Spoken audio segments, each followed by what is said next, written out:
Now, let me shift focus to the foreign tours of Prime Minister, and especially the latest one where he went to Indonesia, where he won a big award, then followed by his trip to Melbourne and then Auckland.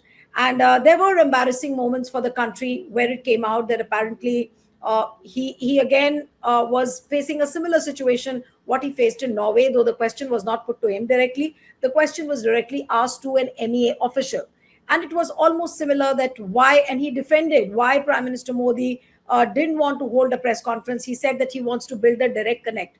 Then came the moment and how Australian media and the English media made fun of our country and made fun of the Prime Minister, that hordes and hordes of people, to a number of like some 30,000 or 40,000 people are flown down only to become cheerleaders of Prime Minister Modi where he meets the diaspora. Now, what will you say to events like these, and how long can he continue in this manner? As long as he has the resources, and there is no dearth of resources as far as Bharatiya Janata Party is concerned, and they like to spend as much as is needed on Mr. Modi's trips abroad.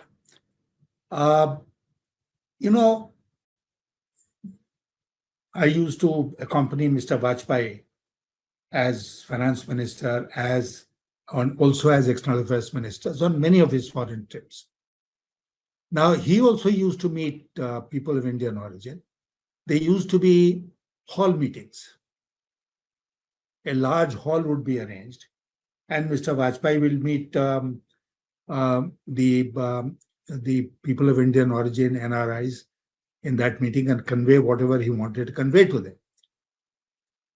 But Mr. Modi is different in the sense that he wants to convert everything into a huge event. And that's what we have been witnessing from the day he held that Medicine Garden show in New York, you'll remember.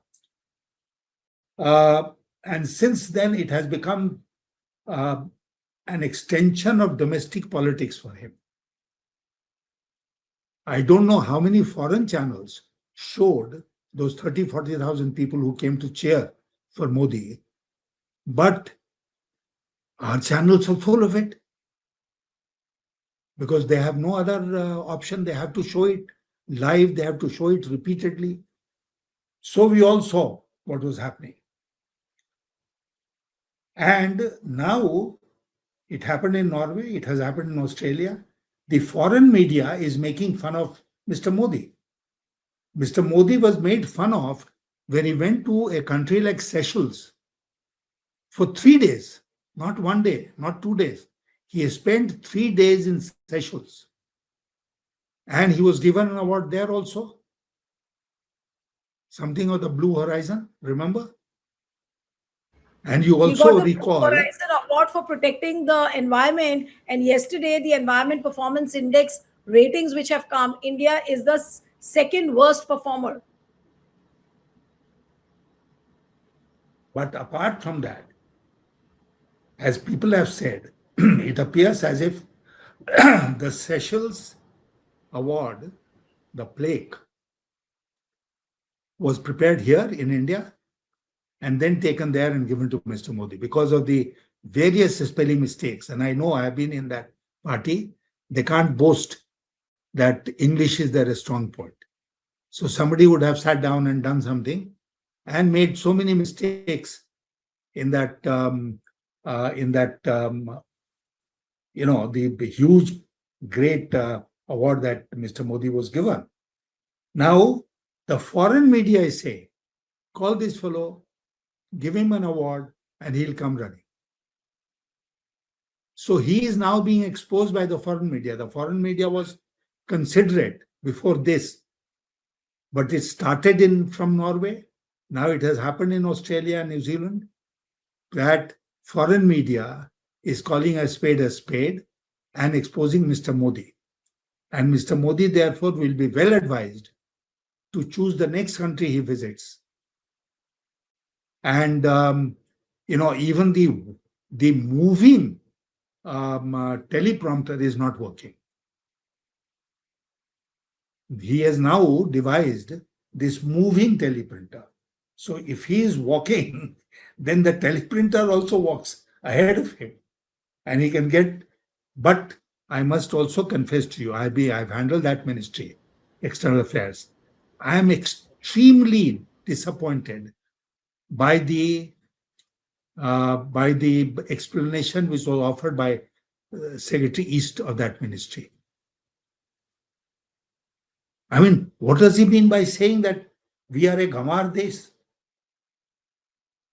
And Mr. Modi wants to directly communicate, and he doesn't want Yes. intermediaries, and the media is intermediary, and therefore it has to be avoided. So abolish the media here. Abolish the media in all democratic countries because they're useless intermediaries. We can do without that and communicate directly with the people. That is the kind of explanation which Secretary East has given. And I'm sure Now he very well knows what he has said. I'm sure he very we well are knows what he getting said. we are getting deeper and deeper into the mire. That's how I am looking at it, because now the foreign media is determined, it appears, not to let Mr. Modi off. And wherever he'll go, he'll now be exposed by the foreign media. So you mean to say And that in the coming let days and the coming months, it will be the foreign media which will hound Prime Minister Modi? they have been doing it. They have been doing it in the past also, but now it's become more pronounced, more prominent, and I mean, it will become very difficult for Indian media to completely shut it out from the people of this country. So the people of this country are watching how the prime minister is being disrepute to our country by visiting these countries and not meeting the Yes. media. He can't take a simple question. And you remember how he answered that question in the White House when he had gone there, when two heads of governments meet and this, that, and the other. So he is inadequate.